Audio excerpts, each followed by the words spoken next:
बिस्मिल्लाहिर्रहमानिर्रहीम। अस्सलाम वालेकुम। तारिफ Javed Khokhar advocate law for you channel के साथ चैनल को सब्सक्राइब कर लें, लाइक शेयर कमेंट्स करें और अपनी राय का इजहार भी करें। आज हम बात कर लेते हैं साइफ़र केस के चालान के बारे में। जो चालान है वो तो जमा हो गया, उसमें बहुत सारी चीज़ें ऐसी हैं जो कोशिश की गई है कि हर तरह से चेयरमैन पीटीआई और शाह महमूद कुरैशी को इम्प्लिकेट किया गया है और उनको गद्दारी के जो इल्ज़ामात हैं उनका मुर्तकब करार देने की कोशिश की गई है। और कोई 28 तकरीबन इसमें गवाहान है और सब सरकारी गवाहान है, कोई इंडिपेंडेंट गवाह नहीं है।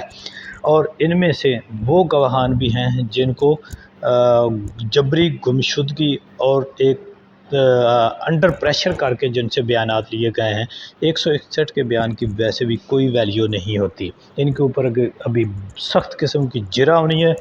और उसके बाद ही जाकर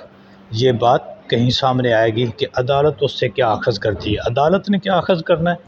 ये तो मेरा ख़्याल है कि अब हर शहरी को जो कानून को समझता है, आइन को समझता है, उसको तो ये मालूम है वो जिस साइड पे है, खा वो इस वक्त प्रोसिक्यूशन की साइड पे है या दूसरी साइड पे है, वो समझता ज़रूर है कि क्या हो रहा है। लेकिन अब तो आम आदमी भी समझता है, रेडी वाला भी समझता है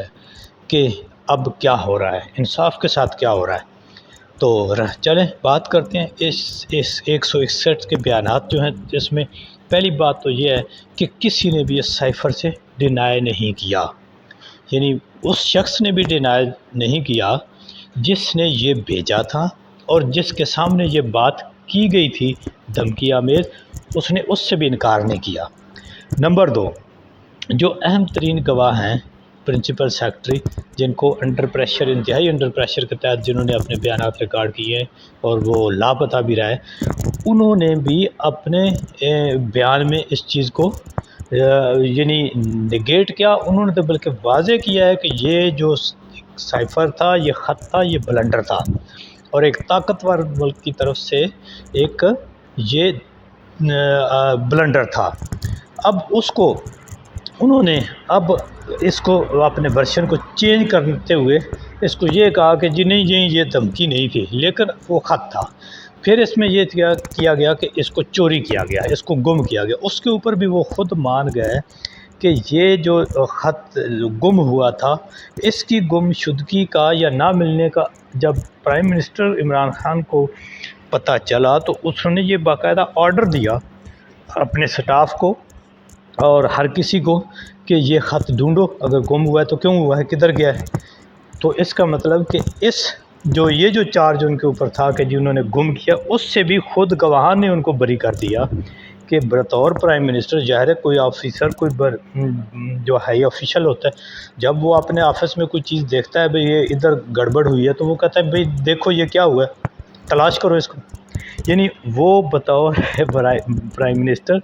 गवाहान ने उनको इस चीज़ से भी डिस्चार्ज कर दिया कि वो आर्डर भी दे चुके थे कि इसको ढूंढो अगर गुम हुआ है तो फ़र्ज़ किया। पहली बात तो ये है कि जहाँ तक ये गुम वाला मामला है, इसको भी ये इम्प्लिकेट किया गया है, जानबूझ के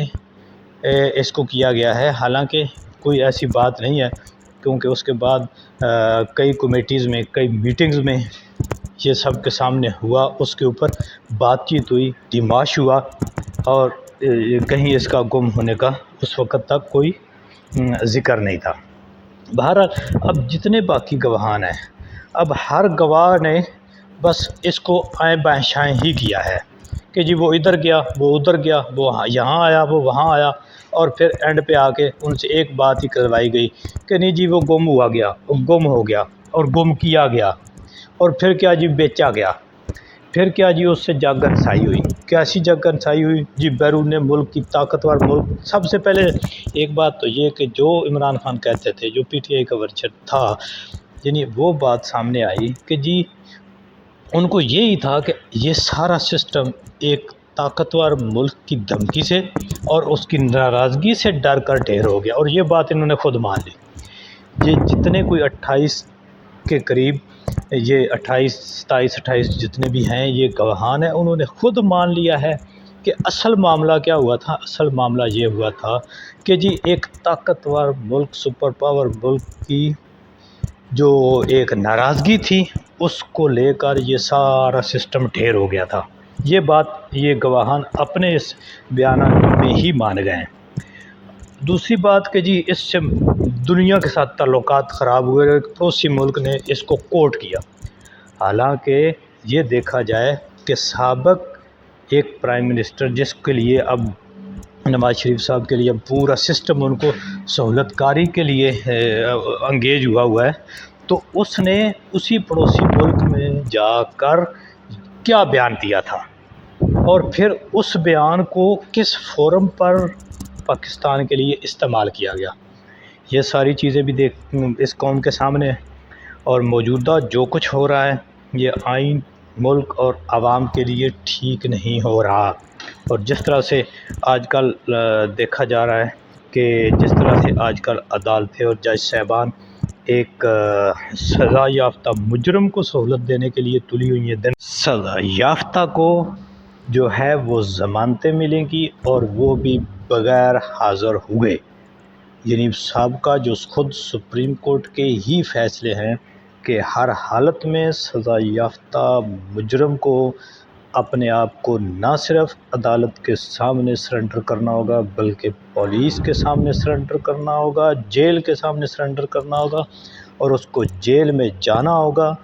اور جو سزا کا حکم ہے اس کے اوپر عمل درآمد کرنا ہوگا، اس کے بعد عدالت میں آنا ہوگا، پھر عدالت دیکھے گی کہ آیا یہ مجرم کسی ریلیف کا حقدار ہے یا نہیں۔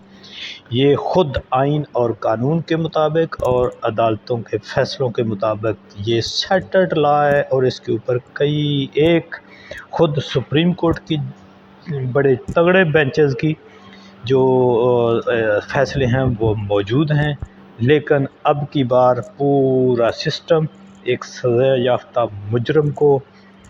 سہولت کاری کر کے اس کو پاک صاف کر کے دوبارہ نہیں، سے بارہ نہیں بلکہ چوتھی بار اس ملک اور قوم کے اوپر مسلط کرنے کی تیاری میں ہے، اور انصاف کا جنازہ نکالنے میں پورا سسٹم تلا ہوا ہے۔